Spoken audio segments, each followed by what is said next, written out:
오늘 말씀은 사도행전 9장 19절 하반절에서 43절까지의 말씀입니다.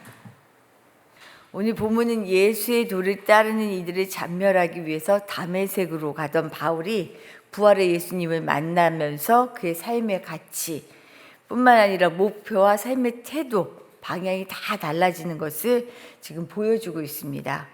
예수 믿는 자를 핍박하는 것을 사명으로 여기던 사울이 이제 다메섹에 있는 제자들을 만난 후에 바로 복음을 전파하는 모습을 알 수 있어요. 우리 20절 말씀을 보면 이렇게 나옵니다. 즉시로 각 회당에서 예수가 하나님의 아들이심을 전파하니, 이제 예수가 하나님의 아들이다라는 것을 전파하기 시작해요. 이전에는 신성 모독으로 종교 지도자들이 유대인들이 예수를 죽였죠. 제목을 신성 모독, 유대인의 왕 이렇게 붙이면서 예수를 죽였습니다. 그런데 이제 사울이 고백하기를 예수가 하나님의 아들이다. 그리고 전파하기 시작합니다. 이런 사울을 보면서 유대인들은 그를 죽이려는 계획을 세울 만큼 크게 반발해요. 결국 제자들은 사울을 지키기 위해서 탈출을 감행하고요. 탈출에 성공한 사울은 바나바의 도움으로 예루살렘의 사도들을 만나게 됩니다. 바울 스스로도 자신의 사명이 훗날 이방인의 사도다라고 여겼던 것처럼 예루살렘을 중심으로 전해진 복음은 이제 사방으로 퍼지게 되는 그 일을 오늘 말씀을 통해서 일어나게 되는 것을 보여줍니다. 그래서 오늘은 사울의 변화를 통해 복음이 전해지는 이 일들 속에서 우리에게 주시는 교훈이 무엇인지 몇 가지 살펴보려고 해요. 먼저 회심은 모든 것을 바꿉니다. 회심은 모든 것을 바꾼다. 그냥 고백에 그치지 않는다는 거예요. 말에 그치지 않고 모든 것을 바꿉니다. 회심은 단지 믿는 대상에 대한 고백의 변화에 그치지 않습니다. 사울의 변화는 예수님과의 만남이 가져오는 변화가 얼마나 전인격적인 변화인지를 보여줘요. 모든 것을 변화시켜요. 신분과 소속을 바꾸고요. 삶의 방식을 모두 바꿔놓습니다. 생각과 마음의 변화를 넘어서 삶의 가치, 살아가는 방식, 태도, 모든 것을 바꾼다는 거죠. 사울에게는 예수는 신성모독죄로 하나님의 저주를 받아서 십자가에서 죽어 마땅한 사람이었습니다.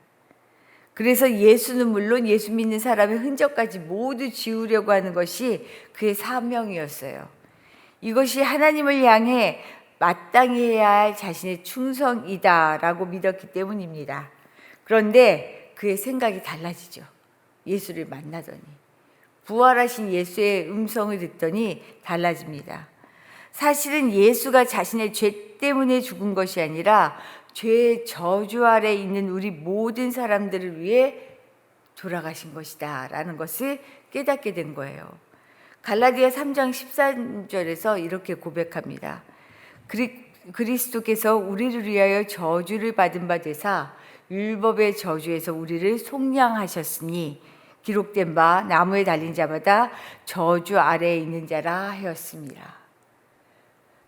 자기의 저주, 예수가 신성모독 때문에 저주를 받아 죽은 줄 알았는데 그게 아니라 우리를 위해서 죽었다, 달렸다라는 것을 깨닫게 되니까 완전히 삶이, 생각이, 마음이, 태도가 다 바뀐 거죠.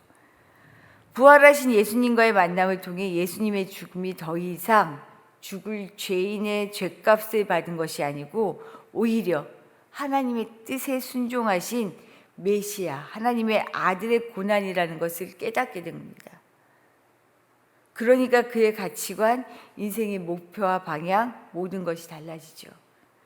이처럼 예수를 믿는다는 것은요, 전혀 다른 세계관, 세상을 보는 눈이 완전히 달라지는 거예요. 하나님의 뜻과 방법이 세상의 뜻과 방법과 전혀 다르잖아요. 이것을 깨닫게 되는 거예요. 그러니 이 모든 것을 받아들이는 일입니다. 회심이라는 것은. 단순히 하나님 나를 이렇게 구원해 주셔서 고맙습니다라는 입술의 고백에 그치지 않아요. 세상을 보는 눈이 확 달라지는 거죠. 하나님의 방향으로. 그러니 내가 죄인입니다라고 하는 회심은요, 예수 만난 사람의 흔적을 가질 수밖에 없어요. 예수 만난 사람의 흔적은요, 나라는 사람의 모든 것을 바꾸어 놓는 것이다 라는 거예요. 내가 예수 만나서 얼마나 바뀌었는지, 내가 예수 만나서 살아가는 삶의 방향이 어떻게 바뀌었는지 보면 내가 바뀌었는지 안 바뀌었는지를 알 수 있어요. 말로만 하는 사람을 우리가 잘 신임하지 못하죠. 행동이, 삶이 바뀌어야 저 사람 진짜 달라졌어 라고 얘기하잖아요. 하나님 앞에서 그래요. 예수를 만났다라고 하는 것은 세계관이 바뀌는 거예요. 그러니 행동도 바뀌는 거죠. 내가 얼만큼 예수 만나 바뀌었는지를 날마다 돌아볼 수 있기를 바랍니다. 두 번째로는요, 인생의 변화. 예수 만나서 바뀌잖아요. 그런데 이 변화는요, 사실은 누구에게는 환영받는 일이지만 또 누구에게는 거절받는 일이기도 해요. 그래서 거절받는 일에 두려워하지 않아야 해요. 예수의 돌을 쫓는 이들을 잡으려고 모든 것을 걸었던 사울, 스데반을 죽이는데도 앞장섰잖아요. 그 죽음을 마땅히 여겼다라고 말씀을 보면 나오거든요. 사울이 이제 그 예수를 전하는 모습을 보고 사람들의 반응은 어땠을까요? 먼저는요, 예수님의 제자들은 두려웠어요. 못 믿겠는 거예요. 그가 진짜 예수님을 만났다고? 예수님을 믿는다고? 못 믿겠는데, 자신들을 잡아먹을 때 달려들었던 사울의 변화를 믿기 어려웠습니다. 그래서 예수님의 제자 공동체와 사귀기 위해 예루살렘으로 찾아간 사울을요, 제자들이 두려워서 만나기를 꺼려했어요. 이때 공동체의 신임을 얻었던 바나바의 중재가 아니었으면 아마 만나기 힘들었을 것 같아요. 그런데 제자들의 입장에서는 믿기 어려웠지만 막상 만나보니 자신이 핍박하던 자가 이제 자신들과 함께 복음을 전하는 자가 되었다라는 것 얼마나 반가웠겠어요. 환영받을 일이죠. 28절을 보면요, 이제 사울은 제자들과 함께 예루살렘에 출입하며 복음 전파에 힘을 내는 것을 알 수 있습니다. 그가 예수 핍박하던 자가 예수를 전하는 자가 되었다. 엄청난 일이죠. 환영받을 일입니다. 하지만 사울의 이런 변화를 모두가 환영하지는 않아요. 알다시피 다메섹과 예루살렘에 있는 유대인들에게는요, 사울이 이제 예수만큼이나 눈에 가시가 되었어요. 예수를 죽였던 것처럼 똑같이 죽이려고 애랬습니다. 29절 말씀 우리 한번 볼까요? 29절 말씀 같이 읽어보겠습니다. 또 주 예수의 이름으로 담대히 말하고 헬라파 유대인들과 함께 말하며 변론하니 그 사람들이 죽이려고 힘쓰거늘. 이제 사울의 정체가 바뀌었다라는 그 정체를 알게 되니까요, 죽이자 하는 거예요. 이제 우리랑 반대다라는 거죠. 아무리 옳은 일을 해도 나를 향한 반대는 존재합니다. 그래서 살면서 경험하는 환영, 거절에 마음을 지키는 것, 이게 참 필요해요. 그러지 않으면 내가 제대로 살아가기가 참 어려워요. 사람들의 말에 신경이 쓰이지 않는 사람은 없을 거예요. 사람들에게 칭찬 듣고 좋은 말을 들으면 날아갈 듯이 기쁘죠. 정말 좋아요. 하지만 사람들에게 싫은 소리 들으면 어때요? 아유, 사는 게 너무 갑자기 모든 게 다 싫어지잖아요. 사람 사는 게 사람 마음이 마찬가지예요.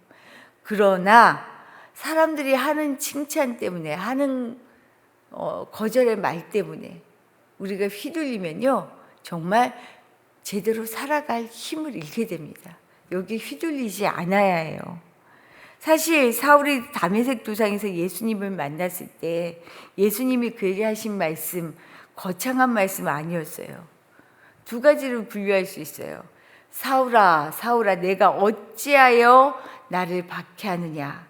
나는 내가 박해하는 예수라 라고 사울을 만나셨어요. 그러면서 하신 말씀은요, 이제 일어나 시내로 들어가면 내가 행할 것을 알려줄 이가 있다. 이 두 가지 말씀하셨어요. 사울에게 너가 왜 나를 박해하느냐, 너 왜 이러느냐, 이러쿵 저러쿵 막 따지고 묻지도 않으셨어요. 내가 누구인지를 드러내셨고요, 내가 지금 무엇을 하는지 알려주셨고요, 앞으로 내가 어디로 가야 할지를 알려주셨을 뿐이에요.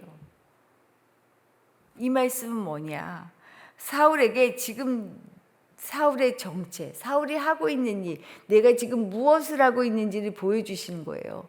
왜 나를 박해하느냐. 그리고 여러 말 없이 나는 예수다. 너는 믿지 않지만 나는 예수다.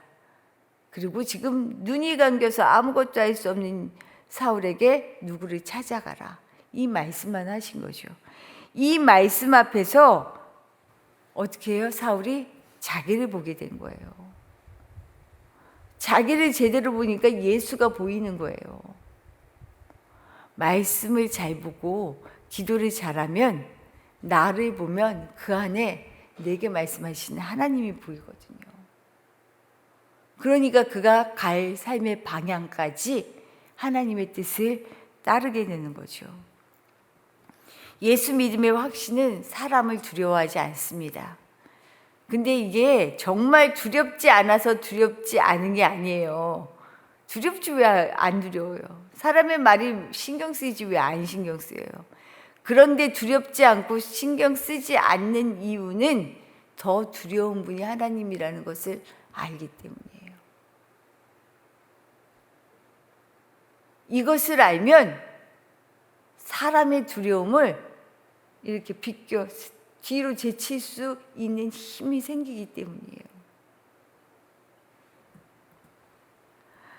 두려운 상황임에도 불구하고 더 두려운 분이 누구인지, 그분이 나를 돕고 함께 하신다는 것을 확신하기 때문에 우리는 우리가 믿는 예수를 두려워함으로 말미암아 환영과 사람들의 환영과 거절에 휘둘리지 않는다는 거죠.